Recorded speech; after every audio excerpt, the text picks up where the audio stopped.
have you hit the proverbial home run and other departments next to you are like jealous they don't work for the new Princeton? Has that really occurred?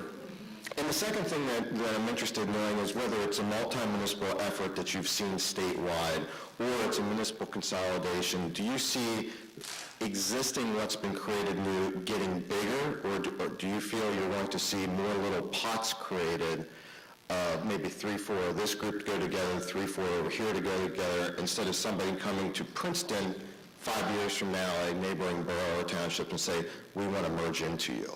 Thank you. I'll take the first question. Would I say there's jealousy? I haven't seen the jealousy.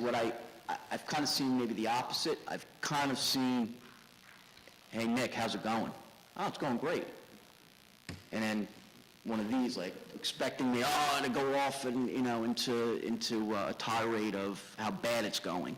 That was what the expected response was, and that's not the response that's being given. And I think it's, I think that's really in a nutshell that people are still watching and learning and waiting. But everything I get from our officers on the street, and I know coming from us, is that it's positive. So especially when the officer on the street, they meet up for a cup of coffee with Lawrence Township or West Windsor or whoever it may be, and how's it going? And they say, it's going great, or it's going good, or it's not so bad even. Even not so bad's okay right now, 6 months into it. So not so bad is a home run right now. Everything else is even better. So that's how I would describe it. Yeah, jealous, I don't know about that. I think that the captain hit the nail on the head in the beginning when he said that change is very difficult, or at least the process of change is very difficult, and it's 1,000 times more difficult for police officers for whatever reason. So I don't know if anybody surrounding us right now is saying, wow, I wish I was Princeton Police Department and going through that entire consolidation process. If you are, please call me. I'd love to have that conversation with you. But sir, just to clarify the second part of your question, are you asking, are we anticipating other municipalities wanting to come and consolidate with us as well, just to grow? Was that your question? Yeah, because that's what sort of the trend that we're now seeing in Pennsylvania, that say a municipal consolidation occurred, or a regional effort occurred, or a fire or ambulance consolidation. If you had this other company next door to municipality, it's sort of crazy to try to reinvent the wheel. Why don't you go into already an existing newly created entity and build on those benefits? And continue the consolidation process? Exactly. Well, I guess that it's not up to us. I guess that's up to you folks, whether or not that's going to, or the public in general, whether or not that's going to continue. I imagine at some point you start. Right now we're progressing, and we're seeing a lot of positives come out of this consolidation process. So to that end, in other parts of the country, in law enforcement circles, it's the norm. So I guess it's not out of the question. As time goes on, it would be probably slow, though. I have two quick questions. What type of shifts do you operate, and how did the change to 54 men affect the table of organization pyramid? We work a 12-hour pitman schedule, 2-hour shifts, or 2 shifts a day, 12 hours, 6 to 6. And we supplement that with 8-hour shifts in between with the Safe Neighborhoods Unit, Community Policing, and the Traffic Bureau, as well as the Detective Bureau. So we have them arranged to supplement our busy times. What about the pyramid? So the pyramid, basically, which was I'll call it a success for us, I thought, in terms of lack of turmoil.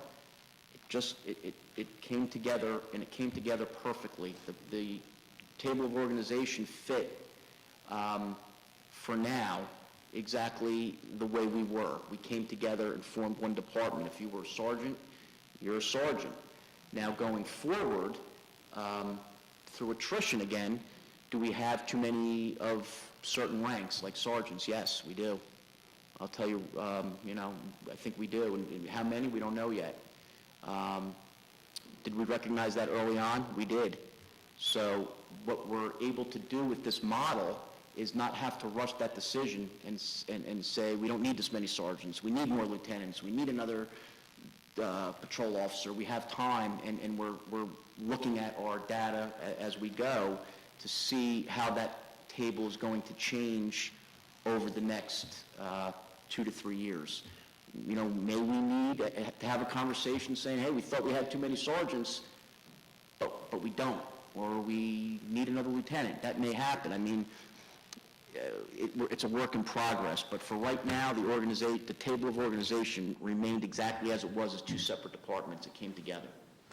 And so we've been sitting here telling you that it's been a lot of positives for us, but it's still an ongoing process, and we believe that it's going to be an evolving process for several years. This isn't something that day one, within the first week, we were able to implement all these new ideas and new policies, and okay, we're fully operational. We're a brand new police department. Even though two existing police departments came together, we are a brand new police department that is only not even 6 months old right now. But one of the reasons why I think it's been so positive, and address with sort of your question about the shifts, we are fortunate that Princeton Borough and Princeton Township Police Department had the same shift schedule coming into it. So it wasn't an issue, it wasn't a contractual issue. But we did go to the officers and say, well, let's talk about your shifts. And we did that with a lot of different issues throughout the process. We created different committees. Let's talk about the new uniforms. Let's talk about weapon systems. Let's talk about the schedule. And we actively solicited the input from our staff, from the personnel, the day-to-day officer that's out there. Well, what uniform do you want to wear? And instead of us just dictating from the top down and soliciting that input and encouraging those conversations, they're now invested into the police department. They alone helped create this police department where we are now and where it's going to be in the future. They were scared about losing their former identity. As we have a long storied history as two separate departments. Princeton goes back a long way, but the great part is, as I said earlier, we are creating a new one, and I don't say that lightly. We're creating a new department. Someday, our names are going to be somewhere in this department. Every one of us, the 54 of us now, that we had some input in building this department, and that's something that you don't find often, at least in our line of work. So you follow and you do as generations before you did, and I think that's the exciting part. I guess we are that first generation then. Yeah. Just one other point too is, not only did they query their own internal staff, but they've also gone on an initiative surveying the community. When you're reinventing a new department, they went out and they've actually been talking to the community about the services and needs that are present in the community and how they can restructure their force to address those needs. And that's been seen as a tremendous positive in the community. And prior to this, Lieutenant and Captain, you said you went from 35 to 30 in the police department, so you were sort of going in the opposite direction, right? Somewhere along the way, probably in the early 2000s, we were 34, 35, and then obviously, times were getting very tough, and again, through attrition, our numbers were cut, but consolidation in that respect right now has been a help to us in that respect. We've brought these resources together, and we're reaping the benefits of that operationally for sure, without a doubt. In the township, our highest number was 35 at one point, and then it became 31, 30, and then just prior to consolidation with the retirements leading up to it the last few months, we went down to 24, where then we would have had to start a hiring process, bringing new officers in, and then redeveloping those officers through FTO programs. But with consolidation, we went into this new police department and with sufficient manpower. What a gift the Printons have given New Jersey and all of us. I founded Courage to Connect New Jersey in 2010, and for 2 years I heard consolidation is never, ever going to happen in New Jersey. Gina, you're nuts. And since the Princetons voted for this, I go back to them and they say, I never said that. And now what I'm hearing is, It happened in the Princetons, and it's never going to happen anywhere else. And it's all of you in this audience that can change that, because I want to go back to them and say, you remember when you told me that? But I want to thank you, officers, Lieutenant Captain and Chad again, and this is an Assemblyman and Les. This day is really extraordinary for New Jersey, and as Rob Brady said from Pennsylvania, and I've spoken to the state of Massachusetts, this is an issue that is nationwide, and I believe that New Jersey can lead this movement. And I want to thank you very much for coming today.